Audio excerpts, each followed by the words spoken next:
Dans la paracha, on a vu l'importance de faire attention à ses yeux, l'importance de se séparer des mauvaises mœurs. Cette histoire se passe avant la guerre, un rave incroyable qui a été fusillé plus tard par les nazis, Marshemam, qui avait fait un voyage aux États-Unis. Et donc il avait un programme très chargé, c'était un des grands de la génération. Et les Américains voulaient le voir partout, l'avaient invité partout, dans des mariages, dans des cérémonies. Il était reçu en grande pompe. Et évidemment, il donnait des shiurim. Il avait donc des journées incroyablement remplies.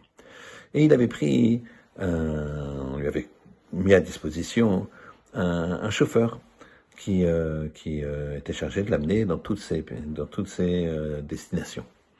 Voilà que ce soir-là, le chauffeur était extrêmement fatigué et il y avait plusieurs routes pour ramener le Rav à sa destination. Et il y avait une route, c'était le soir tard déjà, qui était pas très bien fréquentée, vous voyez ce que je veux dire, mais qui était plus courte. Et s'il ne devait pas passer par cette route, il y avait un bon 20 minutes de plus. Le chauffeur était très fatigué. Il a commencé à se demander s'il n'allait pas essayer de prendre cette route mal famée, en allant vite, sans regarder bien sûr quoi que ce soit. Mais il était mal à l'aise vis-à-vis du Rav, et il a regardé dans le rétro, et il a vu que le Rav dormait, il somnolait comme ça, de fatigue. Et voilà qu'il se dit, bon alors je fonce.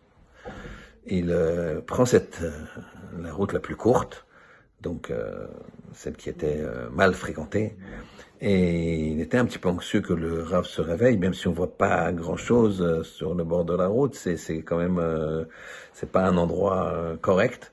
Alors, il regardait le Rav et il était satisfait de voir que le Rav était toujours la tête baissée, en train de somnoler.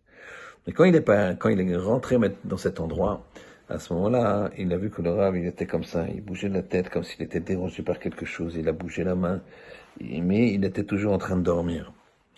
Et voilà qu'arrivé à destination, le Rav l'a remercié, vraiment, c'est extraordinaire ce que tu fais, toute la journée tu m'as amené, tu dois être très fatigué, merci beaucoup, demain à telle heure, etc. Et qu'Hachem te bénisse, et il lui a dit juste, je voudrais te poser une question.